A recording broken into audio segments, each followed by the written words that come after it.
Been a Park Service employee for about 3 years now. Prior to that, I was in private architecture as well as in nonprofit advocacy for historic preservation. So I've kind of gone through the gamut. And now I'm in part of the Park Service, which is called the Heritage Partnerships Program. And what I'm really trying to talk about here is utilizing this part of the Park Service to help out really important space and missile and military sites that are important to the historic experience. Because we have a program, and one of the things that I take care of with the Heritage Partnerships Program is the National Historic Landmarks Program, which is the highest designation that you would have for any historic property in the United States.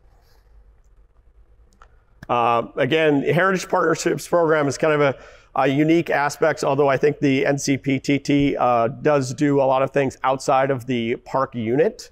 So when people think of the Park Service, they think of the park units, they think of all of the wonderful national parks and national sites that we have. I do work in those if it fits the particular program that I'm working with. And also if it's a National Historic Landmark, and we do have those inside parks, but the vast majority of those are outside parks. So I'm working with private citizens, I'm working with nonprofits, I'm working with governments, I'm working with tribal organizations and governments. And so from that standpoint, we're with the Heritage Partnerships Program is a way of reaching out and having all of the services that the Park Service can do from our standpoint, whether that's technical, financial, or otherwise.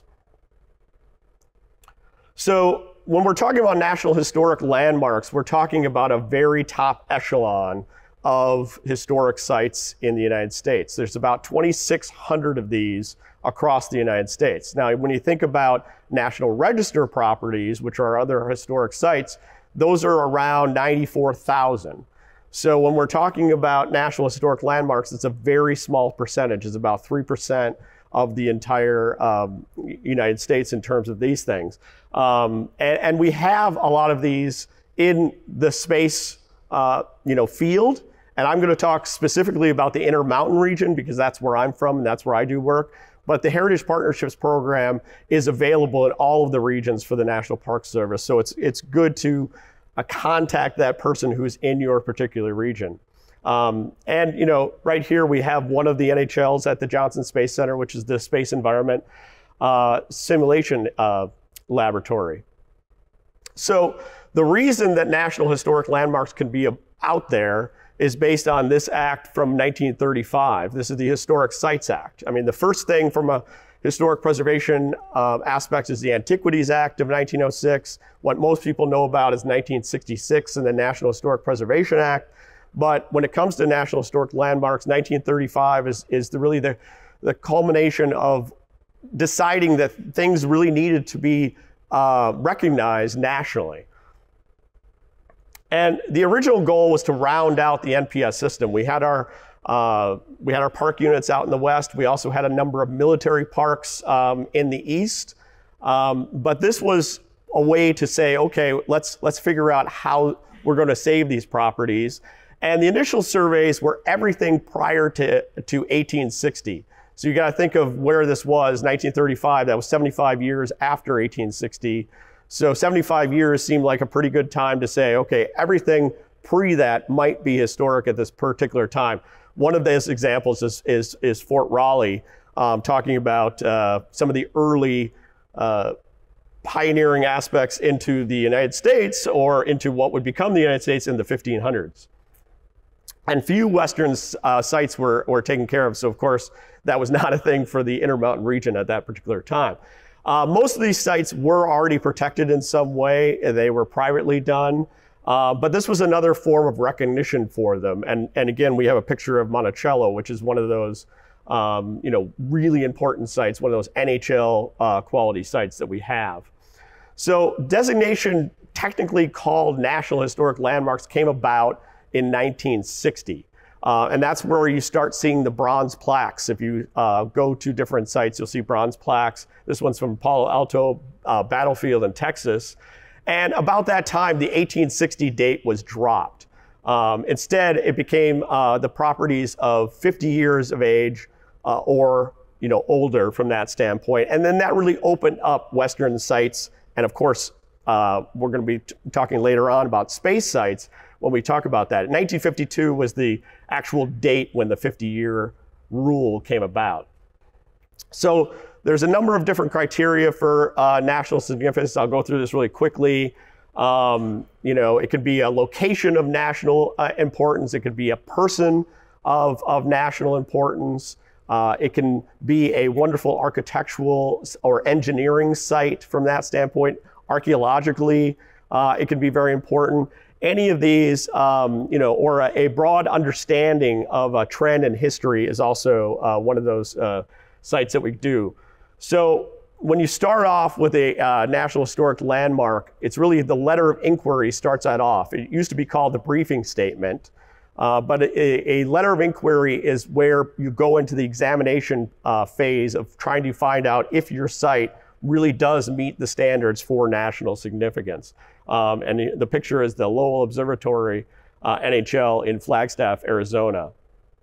And this is something that consultants will do for you. It's a pretty involved process, and it's something that the Heritage Partnerships Program will help you get in touch with the people that can do that type of work.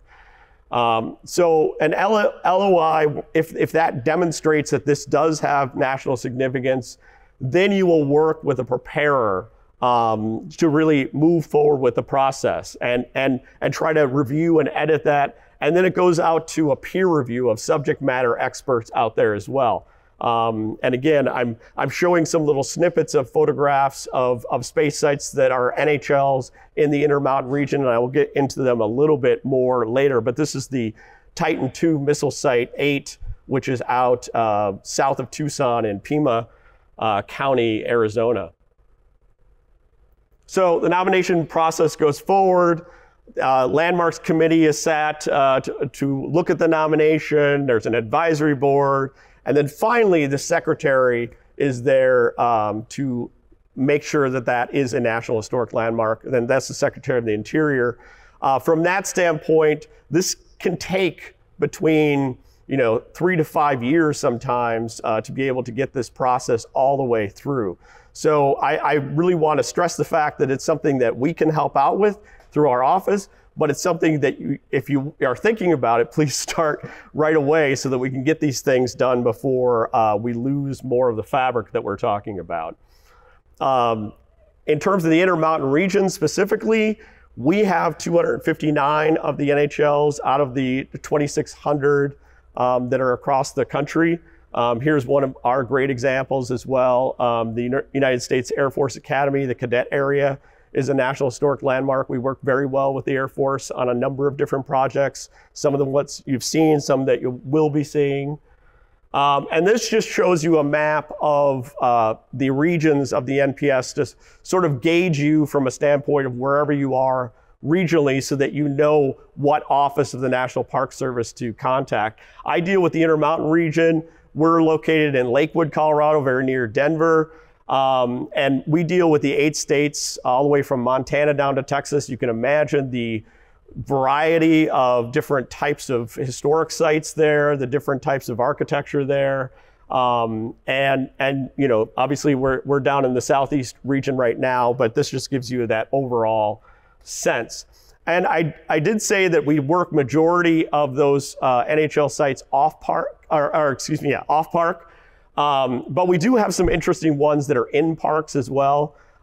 These are two of our, I guess, more unique NHL sites. There's one where it was a mid-air collision in 1956 over the Grand Canyon, and there's still wreckage in the Grand Canyon. It's a secret location, so you're not really allowed to go there. You'll see the plaque that's there right on the rim of the Grand Canyon. But this was an incredibly important site because it was the beginning.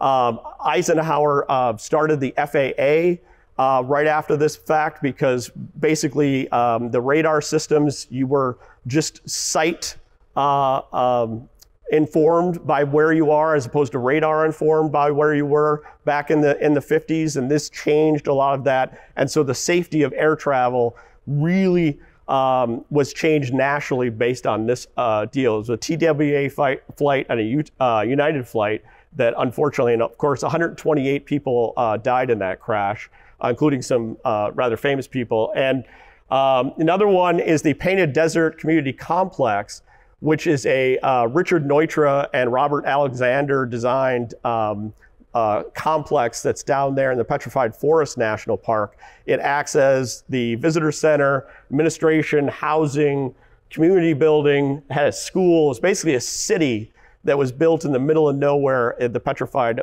Forest National Park. And that was designed in 1958 and then was constructed between 1961 and 1963. It's an NHL. We're doing some work on it now. Design work. Hopefully we'll be getting to the physical work very soon. But this was a big part of the Mission 66 effort of the National Park Service, which was the 50th anniversary of the National Park Service to kind of modernize a lot of the things that we were doing. So again, the Heritage Partnerships Program does a lot of technical assistance. There are tax incentives that we can help with. There's technical preservation services. In terms of the, there's federal involvement, whether it's Section 106 or other things like that. We get involved with monitoring and with negotiating with MOAs and all different kinds of programmatic agreements when it comes to that to make sure that these sites are protected going forward.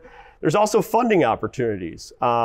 From our office individually, we can give out, these are very modest grants and contracts, as they're called in our world, but they're around $10,000 to get things going. These are not construction projects, but they're design projects. I'll talk about a couple examples of that. Save America's Treasures, those give more money. That could be up to, that could be $250,000 or more to go towards NHL. So this is the reason to get NHL standing so that you can get some of these aspects. And again, we have all of these other kinds of grants that are available. So some of the individual projects that our office are dealing with just very recently included the Ludlow Tent Colony site. This is a big labor history site. Unfortunately, there was a massacre that happened here. 20 people died April 20th of 1914 when the Colorado National Guard actually fired across some strikers. And then there were some people that were hit by gunfire, but the majority of people that were killed that day were actually children and women who were hiding in pits under the ground. And when the strike town burned, they were asphyxiated underneath the ground. And so, but in 1918, they came in and encased that in concrete as a place of a memorial for that site. What's very interesting is that nobody knew of the cross that was cast on the outside of that memorial until we did some excavation just late last year, and that was the first time that it had ever been excavated. And the reason it was excavated is that the entire system was starting to collapse, and so it was unsafe for people to go in. So from that standpoint, we helped pay for the design work to help stabilize the site. And what we did was really encase it in concrete with Hela ties to kind of help it on the outside so that when a person goes in it, they will get that same experience as they did in 1918, but it has all of that stabilization on the outside. We unfortunately had to cover up that cross as a part of that. That was a big debate as a part of that project, but that was never seen, and it's still part of the memorial. Georgia O'Keeffe, the window rehabilitation study. This was one where Georgia O'Keeffe took a Adobe property that she purchased that was first built in 1744. And she bought it in 1945, did a bunch of renovation work in the 1950s. She did something to Adobe that you should never do, which is put in really, really large windows in Adobe. That's not how Adobe structure really works. And so there were problems with it since that very beginning. So we paid for a study on one of the north window so that we could do some rehabilitation, because the reason it's an NHL is based on Georgia O'Keeffe's involvement with this property, not necessarily the earlier history. And that was completed, and luckily it was a really minor repair that we had to do to be able to do this for all of the windows on that property. we also get into interpretation. There's educational experiences like here at San Javier del Bac, which is, again, south of Tucson in Arizona. This property was built between 1783 and 1797. And the Tohono O'odham tribe actually built this over that period of time, although obviously it is a Spanish colonial for the Spanish mission movement. It is still used by the reservation to this day. And part of what we paid for is interpretation to tell all sides of that story, in terms of the Catholicism that's there, in terms of the reservation history that's there, as well as the beautiful architecture that's there. If anybody wants to visit that site, it's an absolutely beautiful thing near Tucson.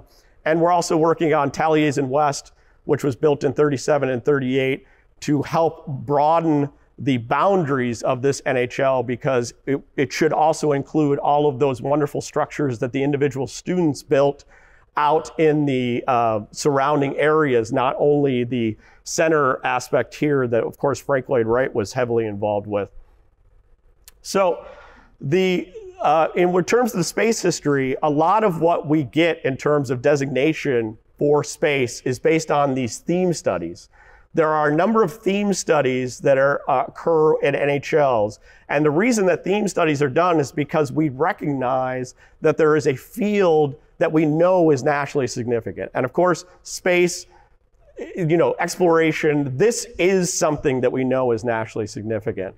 And so a theme study that was done, now this is 1985, so it says man in space, where of course we would probably not use that particular terminology, but this theme study really, it jettisoned, it sparked all this new understanding of what we had. And you can think of 1985, that's only 16 years past when the lunar landing happened. So it's not a very big period of time, but it was all recognition that we had to save those properties. So we have this theme study that a lot of the properties that you deal with would match up to. If they don't match up with this particular theme study, they probably match up with this theme study, which is called Protecting America. I believe this was started in 2011. It really got drafted and finalized in October of 2022. And this deals with all of the Cold War sites and the missile development and all of the different technologies that went into Cold War examinations. And as you can imagine, even in the Intermountain region, we have a number of examples of these. So one, which has already been shown up on the screen, is the White Sands V2 launching site, also known as Launching Site 33. This was done right there in October of 1985, was right based on the Man in Space theme study. And so this was the reason that we could do space travel, was based on all the work that was done here into missile development. It later moved to Huntsville and went to several other places, but this was something that started in July 9th, 1945. This is right at the end of World War II. And then we have another NHL that's actually at the north end of the White Sands missile site, which is the Trinity site, of course, which is where the first atomic bomb was tested. But this was basically Corporal, Redstone, Nike, Aerobee, and Atlas missiles. They were all developed here and really was the beginning of it. You're going to hear a little bit more. You're going to hear a lot more, and that's a great thing, about the Apollo Mission Control Center tomorrow. And in terms of this is one of our prize jewels, NHLs out there. Again, right from that theme study in October of 1985. So this played a critical role, and of course the Apollo and the Gemini series of missions, including, of course, the Apollo 11. And then it moved on to the Space Shuttle missions as well, all the way up until 1992. It had an extensive renovation that was completed in July of 2019, which was the 50th anniversary of the lunar landing. And this started, it's got its legs from a historic furnishing study that was funded by the Park Service and specifically by the Heritage Partnerships Program back in 2013. So this was the idea of, we have this wonderful space, but it doesn't have that restorative model that it needs to have. And now, if you go there, we were talking about those little things. It has, the cigarette ashtray. It has the mugs. It has all of those things like if they had just popped up and then left on the day of that lunar landing. So it's an amazing thing. And it includes the viewing room as well as a part of that restoration. Within the Johnson Space Center, I didn't mention the Apollo Mission Control Centers at the Johnson Space Center in Houston, Texas. There's also the Space Environment Simulation Laboratory. That's both Chambers A and Chambers B. This is where all of this testing in that zero oxygen environment would occur, testing out leakages and temperature ranges and all of the different things that astronauts would need in a very large environment. You can see the difference between the people who are standing next to the chamber and the chambers themselves. But this is another NHL that's within that same complex, and it was very well recognized. And then we have Air Force Facility Mission Site 8. This is the Titan II missile site. It's Titan II ICBM Site 571-7. And this is a picture of the control room as well as the launch duct that's there. This is the only one that's left. We had a number of these all across the United States in very hidden locations, but this is the only one that's left, and that was based on agreement between what was then the Soviet Union and the United States to demolish these, to bring down that threat level, which is why on this particular one, because it's exactly as it was and because it has all of that wonderful integrity, they had to put a skylight over that as well as they put a concrete lid that's permanently put open with a bulletproof skylight on there to make sure that when the Russian satellites go over, they can see that there's still a not functioning missile site. We would never have one that we could just have a wonderful little view to the sky for. So that's something. And now, and since 1986, it's been operated as a missile museum, the Titan Missile Museum. So you can go there, tour this whole site.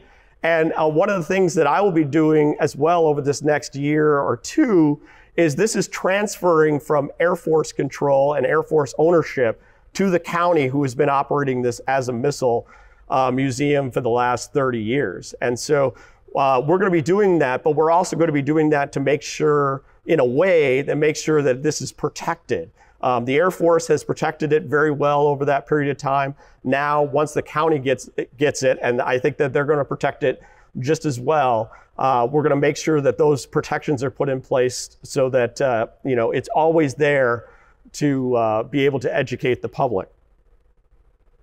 And then there's a pending nomination for one of the Protecting America aspects up in Laramie County, Wyoming, which is called Quebec One. This was the Peacekeeper Missile Alert System. And this is a brand new NHL, and it's something that the Heritage Partnerships Program is working on the nomination for to recognize this. And this from 1965 to 2005, this was really our first defense for any missile system that would be coming from the Soviet Union or from Russia at that particular time. And they had a number of sites, 10 nuclear missiles that were in different areas around Wyoming, but it was all operated out of one center.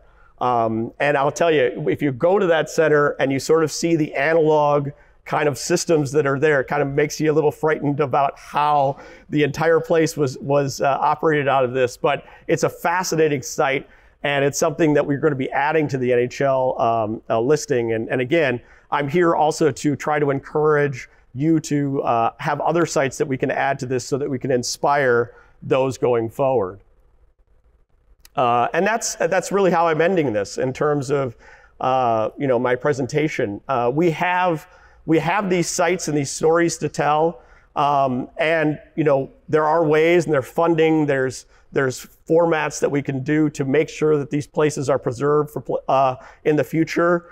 I think it was very well said in terms of at the beginning that there's nothing like going to these sites to get inspired about, having that next mission, having that next exploration service that we're going to go forward with.